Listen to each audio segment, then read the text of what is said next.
about removing the molding from the Dent side truck bed without damaging it. I got a question recently. How did I remove the studs after I removed the molding? Well, I haven't removed the studs yet because I don't know if I'm going to reuse the molding or not. Here's the 16 inches that I cut out of the truck bed to shorten it. And there's one of the studs that holds on the nylon clips for the molding with the chrome strip. Now, if you want to remove that, let's see what we have to do. Right here, I cleaned up the back side a little bit. This spot right here, it looks like it might have been spot welded on. So I'm just going to try grinding it off. So I'm going to use a flat disc sanding disc on my right angle grinder. This is 60 grit. I'm going to go right on top of this and grind it off.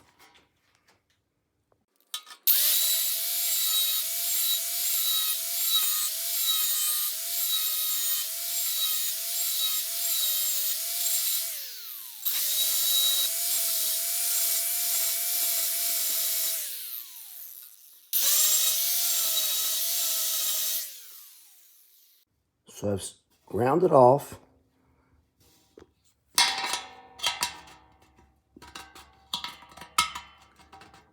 It's level. Still got a little dimple around it. So there's that stud location. It's been ground down actually a little below the surface.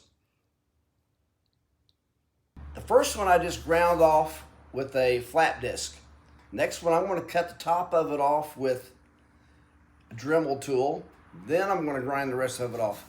So I've decided to try this with a Dremel tool because with a right angle grinder, especially in this dent, it's going to be too steep and I might hit the metal too much trying to cut that stud off. So I don't know if the Dremel tool is going to do a whole lot better, but let's try it.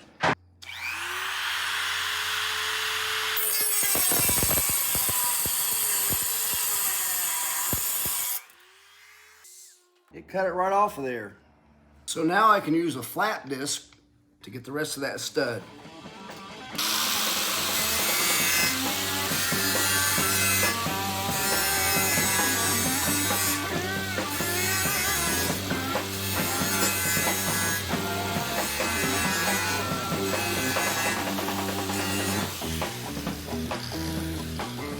So there's what that looks like.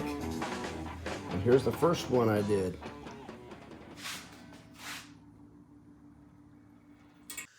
So in conclusion here, it's a lot faster to use a Dremel tool than your flat disc.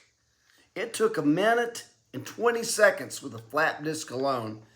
This first, then this, took a total of about 25 seconds. You can't beat that. I hope you have found this video useful. Marvelous.